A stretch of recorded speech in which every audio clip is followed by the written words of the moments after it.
Who does what she's doing right now outside of some 16-year-old child? You were caught in the crosshairs of Kotaku over the Out last. of nowhere. That's Yeah. what's so funny. I was kind of minding my own business about this stuff. Like, I covered the Sweet Baby Ink stuff a little bit, but with the Kotaku, it was like I got busy with other things. I didn't even cover it. And then all of a sudden, I'm on Friday Night Tights, and I'm seeing people in chat go, the Kotaku lady, she's going after Melonie Mac. She's going after Melonie Mac. She's going to write a hit piece on Melonie Mac. And I looked it up. I was like, what is going on? And how did I get mixed up in the middle of all of this? Well, so just a quick recap. Would you like to recap everybody? Yeah. So basically, this editor at Kotaku, she's had beef with me for a while. I made a tweet about Kotaku had this article. I mean, on my channel, I've talked about stupid Kotaku articles before because, I mean, there are a plethora of them. But there was one specifically that tried to bring this misogynist angle in gaming and talk about Gamergate and all this stuff again out of nowhere back in November. So I just made a quote tweet from the Kotaku tweet headline of it. And I just said, Kotaku is gay. And so she, on her personal account, which I'm just like, who are you? I had no idea who she even was, but apparently she wrote that article. She quote tweeted me and was like, once again, I would like to challenge Melonie Mac to Creator Clash or whatever it's called, which is a boxing match. Right. And I was thinking, okay, that's weird that this woman just resorts to, I want to fight you, but whatever. I just didn't take it serious. And so the beef goes at least from there, maybe even before, and I just didn't see it because I mean she never has been relevant. So anyway, now all this is going on, which she doesn't tag me, she doesn't use my name, but people obviously know who it is whenever she asks. Yes, this is when she first Creator Clash. That was it. That was when she first challenged me to a fight in November. So then she made a tweet saying, oh, this prominent Twitch streamer, female streamer who leans heavily into Christianity and homophobia right there. Anybody who has known her before her meteoric rise to fame, let me know. I want to talk to you. So basically, she's planning a hit piece and she's trying to shape this narrative that, oh, I was a nobody. And then all of a sudden, I decided to lean into Christianity and homophobia, and that skyrocketed me into popularity. So anyway, because she didn't actually tag me and she was trying to find people who obviously don't like me to say no telling what rumors or hate that they try to want to make up and fabricate for this, I made my tweet and I said, you could always just talk to me if you want, but it looks like you'd rather find people who don't like me to help you formulate some hate and lies to fit a narrative you've inevitably made up in your head for your witch hunt. And then that's when she responded basically saying, oh yeah, my email's on my bio. I was going to reach out, but it's end of day for me, blah, blah, Which, blah. by the way, it is, I'm sorry, that's just the biggest line of horse shit I've ever heard in my life. It is. Right? Like, I was gonna reach out to you, but and it makes no sense. She had time to make that tweet. And if you're going to write an article about somebody, shouldn't your first line of action be to reach out to that person to talk to? Not, hey, let me make this obscure tweet where I don't use her name so she hopefully can't find it, but I need to signal to everybody who knows her that doesn't like her so that we can get some tea on this situation. That's obviously the intent there. So I told her, I was like, okay, well, judging by your tweet and lack of tagging me, your intentions appear to be in bad faith, but I sent an email, happy to chat. And originally I was like, okay, I'll go ahead and chat with her. So she got back with me at that time and was like, okay, well, I'll get in touch with you after the weekend and let you know what my schedule is like. And And she's like, we can do a phone call or a video call. And I was like, okay, yeah, a video call would be great, because I thought, okay, I think that would be the best way to have a discussion. So, And the more transparency on it, the better, right? Because exactly. you're right. In a situation like this, they want to twist everything as Yeah. much as they possibly can to fit a narrative that they've already devised. Right. I think that's probably one of the biggest issues here is a journalist, they have a story, but as they gather facts about that story, they have to report that story. Well, I say in an idealistic setting, they report the story in a straight and narrow manner, right? Yeah. And there's 0% chance that she was going to do this, given her track record. Exactly. And she already out the gate started things with a narrative that she made up, and she was looking to support that narrative that she made up. That's what's clear with her intentions. It wasn't, let's have a discussion. Let me learn about you. Let me learn about your career and your story. It wasn't any of that. It was, hey, I think Melonie Mac just talks about all of the stuff she does in counterculture because that's what got her famous. Let's form this piece to support that claim instead of actually learning about the story. So then over the weekend, Grums made a tweet about everything. It went viral, and a bunch of YouTube channels started covering it.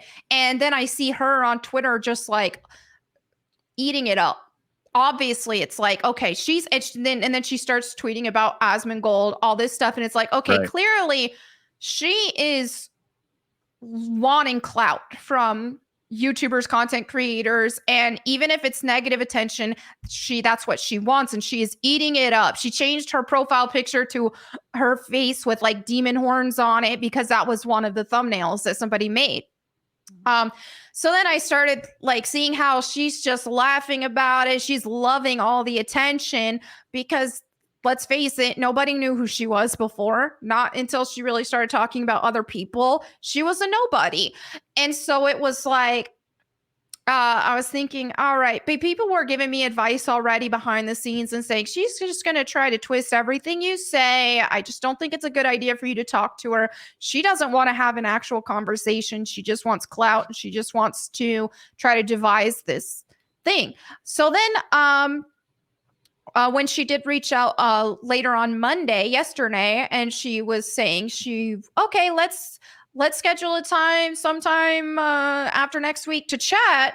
Then I got back with her and I told her no, which I made a tweet showing this because I wanted to be fully transparent about everything, because if she wants to twist my words, she can't now. So because it's out there. I said, judging by you blocking, because she blocked me yesterday. So that also shows that her intentions to have a genuine conversation weren't there if she's going to block me on Twitter when I didn't even talk to her on Twitter there.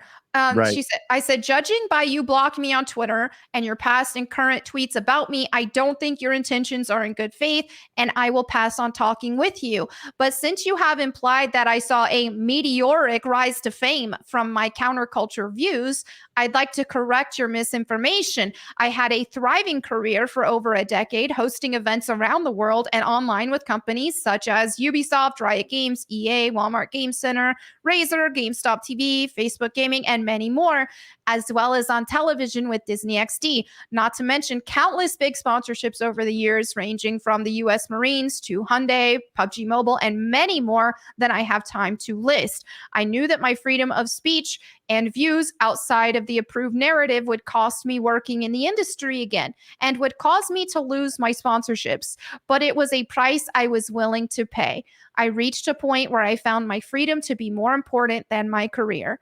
The only following that really grew beyond my previous growth rate was Twitter, and even then only after Elon Musk bought it. I was speaking out before that, and Twitter does not bring me any significant revenue.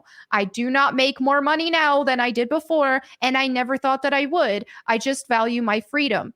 All of this information is easily fact-checked by my work history. So if you are trying to run with a narrative that I grew to popularity through reactionary views, you would simply be incorrect. Best wishes to you. Now, So okay, so you laid it out there perfectly for her, right? And as you Mhm. said, it's all fact checkable. You can go in and find all this Yes. data herself, which she wouldn't because she's not a journalist. She's not. Um, Yeah, exactly. so you responded to her pretty much just saying, yeah, and the idea, once again, this stems from she blocked you. Why would she block you? I know. She wants to do a story on you, yet she blocks you? It doesn't make any sense. Exactly. That shows that a lot of where her intentions really lie in this situation. So she replied this morning and she said, "Hi, Melanie. That's a shame. I was hoping you'd want a chance to share your views and have a face to face conversation instead of tweeting slurs or either of us throwing barbs on social media. My inbox is always open if you change your mind. Good luck. Best." What a It's- narcissism. I know. Wow. First of all, changing this to I just wanted a face-to-face discussion. No, you didn't. First of all, you didn't even reach out to me to ask for that. You were trying to get people who didn't like me to try to feed your narrative you already made up before even doing any research. So I replied and I said, "I'm afraid you already threw barbs yourself and showed your lack of good intentions when you asked to fight me, as well as when you incited for gossip about me and didn't have the integrity to reach out to me for a discussion in the first place. Your actions have already spoken loud and clear. You also refused to have a moderated discussion on Side Scrollers podcast prior. So again, I find your claims of wanting a face-to-face conversation to share views less than believable. Take care." And she replied again. Oh, we got more. All right. Spill the And tea she's- now. Let's go. She said, "Melanie, I'm sorry you feel that way. I was merely suggesting we take part in a charity event together. I thought someone who gleefully tweets slurs would be more than willing to have a conversation, but I see that I was mistaken. Again, if you change your mind, my inbox is open. Have a lovely day." I'm going to say this really loud. And I know my mom's watching. But what a dumb cunt. God. See, now do you agree with that video I sent to her yesterday with the smelly fishy thing? Let me just say this. People don't know this, but behind the scenes, my thought is that if this was going to happen, if she was going to have an interview with you, it needs to be a Right. two-way street and it needs to be live. Yep. It needs to be Mhm. live to where nothing can be edited. People can see it. And there's zero. Did you suggest that at all when speaking to her at all, or was that something No, that was already, I mean, you reached out to her about Side Scrollers, and by the Yep. time I was coordinating again, I was like, because I did think about bringing that up again, but I was like, hey, I already know her intentions are bad. And then her replies only further validated that. It's just gaslighting my common sense and gaslighting the situation as a whole and acting like, oh, what are you talking about? I was just inviting you to a charity event. gaslighting When victimhood, man. when she literally was asking to fight me. It's a boxing match. Be real. Let's not pretend we're not stupid here. Let's not pretend that you weren't saying you wanted to box with me and to fight me because you didn't like what I had to say. Now, That's what it was all there's about. a thing too to add to that because her tweet language says once again I'm inviting. So not only has she done it once, but she's done it prior. If her concern was charity, where are the tweets stating, "Hey, this organization is doing a charity event. How would you like to be part of it? We're Yep. crocheting for cripples." Where's that? No, who wants to box with you? Shut up. Crocheting for cripples. Let's go, Sam. I need that charity to be a thing. Crocheting for Can we cripples. start I that? would love that. No, okay, here's what we do. We crochet for cripples, but we're going to get funded by DHS because we're going to say that we're fighting extremism and terrorist recruitment by crocheting for the cripples to show them that the community is good. I love it. $700,000 right here. Wow. I'll write it up. But yeah, I love this. I'm glad that I showed everything that I wrote and put that out there on Twitter before she puts her article out, because now that puts her in a spot where she's already trying to twist the narrative in just these replies here. And now, okay, go ahead and try to twist my words. Everybody already has them, and more people saw my tweet than will ever see your stupid Kotaku article that nobody watches and looks at. I think you handle this really, really well, Melonie. I've seen a lot of the tweets too, and I made some responses too on Twitter with all this.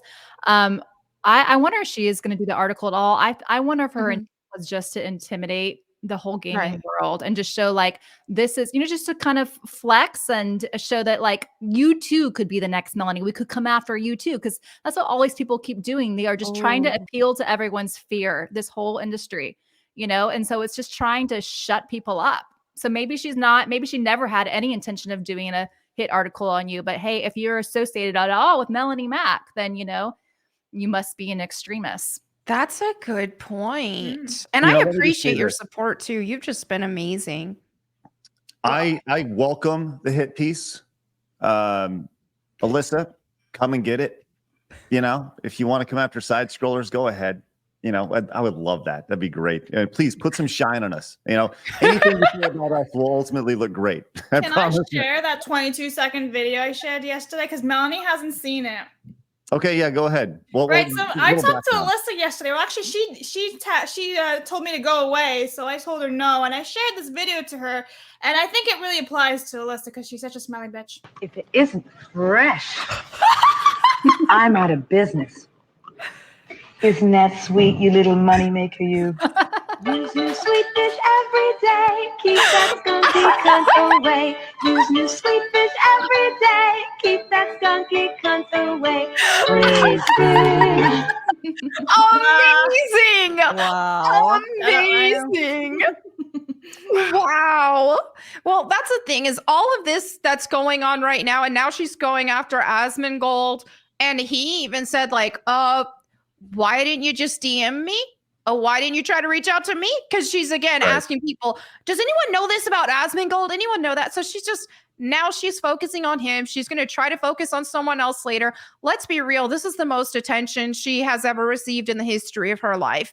And Kotaku is about to fade out into nothingness. And so will she with it. She didn't have anything before and she won't after. It's just the reality of the situation. Not that I wish for her to fail in her life. It's not that, but let's be real. She's clout chasing, and that's these what all this is about. These kind of people hate people like you, Melonie, because you talk so much about religion, and being a Christian as well as other religions too focuses so much on hope and goodness, right? And like that's probably your number one driver in your actions. Most people, their number one driver is fear, or people like her. I won't say most people, but people like her.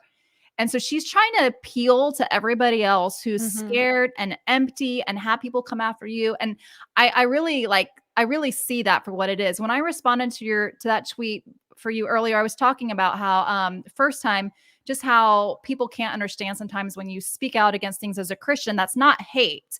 You're showing disapproval. And that's something that you understand a lot when you become a parent, because I love my kids unconditionally, but I can also simultaneously say like, this is not right. And you're telling this for their good. Right. So most people can understand that concept better once they become a parent. A lot of people can understand it before that. Some people still become parents and still can't understand that concept, but it's like, I think she's a lot smarter than that. I don't think she actually thinks that you're a really hateful person.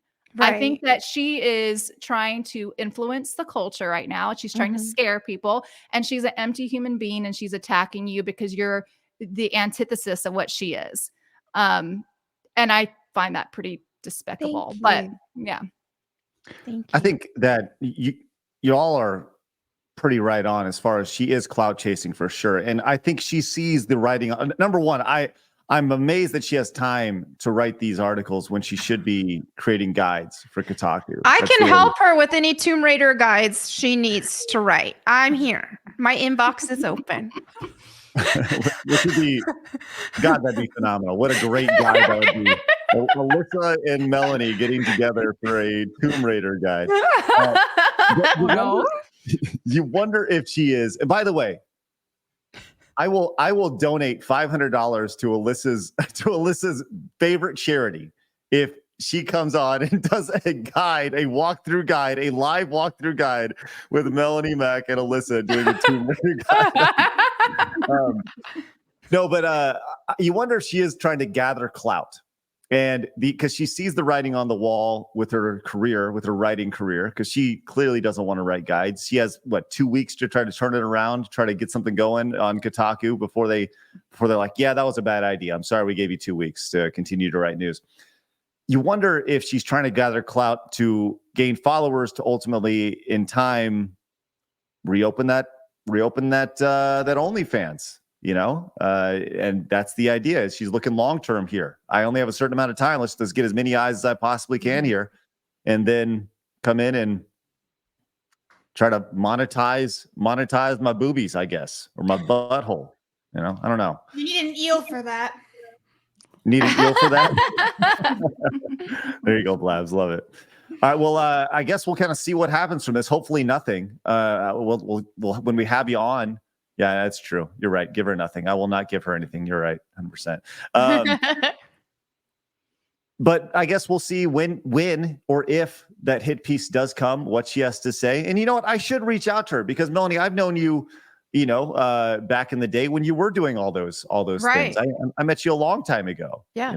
And so I've seen your entire career take place. So I'd be a perfect person to talk to about. And by the way, even if you were making more money right now, Melonie, than you were before, that's nothing to be ashamed of too. And that's just one of these little playbooks that these people like to follow. When they're little plays, they like to follow. It's to try and almost guilt you. Like if any money you're earning now is not from grifting. You're being yourself and you're speaking your truth. And that's nothing to be ashamed of either. That really bothered me a lot that she tried to shame you for that.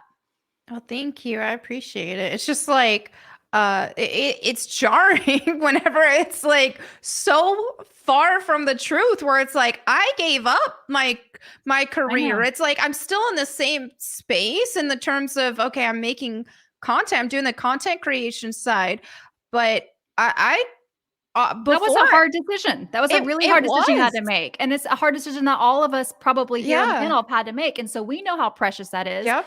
That's our integrity. We have integrity. And that is a value that a lot of these people, especially her, do not have. They don't even know what that's like.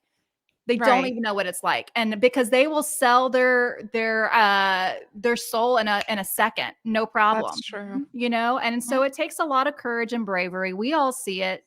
I think most of the people on social media that don't even know you, if they've read those tweets, I think they see it too. Who does what she's doing right now outside of some 16-year-old child? Yeah. These aren't the actions of a grown woman who loves. These are the actions of a sad and empty individual who knows that they're backed up against a corner. They know that they can't flip sides because then everyone around them will leave them. I mean, Brianna Wu is a great example of that. She's on that transphobic list and she's gone to bat for them. She was Gamergate 1. Yeah. Right? And they turned on her because she had one misstep. So Alyssa knows that if she has one misstep, she's screwed. They always align herself with crazy. They do, and they're doing that now. The GLAAD thing. I don't know if you saw the new hateful word. You can't say homosexual. Apparently. Yep. What? Yep. Yeah. Now homosexual's offensive. So it's like, okay, I want to be left alone for me saying the bundle of sticks word because they're gonna keep changing things. It's like everybody. Yeah. Now homosexual's offensive. And the word cis no longer has meaning according to the popular trans person over in the UK that's always attacking J.K. Rowling. They said my transition is complete. I'm now a cis woman. And it's like, okay, yeah, you guys gave us the label cis to say that we were born as women, but now one of your most prominent talking pieces is claiming to be a cis woman. Yeah. So you can't even keep up your own. And so just like with all of that, because it's all connected, Alyssa knows she's screwed. All she can do is destroy. She's backed up against a wall. We can't see the analytics, but because of the changes Kotaku's making, obviously things are not good. And what skills does she have otherwise? She's literally admitted, I have no skills but my body. Yep. Go start your own podcast, Alyssa. Go create something new. You don't have to take it up the ass from an eel. You don't. Come crochet with me. We can learn. Yes. Wow. Let's play games, Alyssa. Be happy again. You were once happy. I see your smile in a picture and I'm sad for you. Like, I actually am. There was that one picture that was posted and she genuinely looked happier then than she does now. There was a tweet out, from Alyssa regarding you, Melonie. Did you want to? I'm blocked, so I can't even see her stuff right now. Well, she hasn't blocked the Take Games Back Twitter account. So let me go ahead and share this. Oh, that'll really quick. change. Yeah. And I realize we've gone quite a long time today, but that's okay. We've been going and blowing today. We got a lot. What happens when you got a bunch of girls on here, chatty? Just nonstop. Sorry. All right, here we go. And it's more the gaslighting that you saw. So I'm waiting to see this response from you. Melonie has rescinded her agreement to have a chat with me. Well, did you rescind anything? That's crazy. I didn't know you guys said it. Okay. I thought someone who gleefully tweets slurs would feel comfortable talking one-on-one, but it appears that's not the case. Oh, well. Changing the narrative. She's not noticed. She doesn't show screenshots. I do. You should respond with the. I can't. She blocked me. That's her method of operation. But if other people want to respond with my screenshot showing what I said, that would work.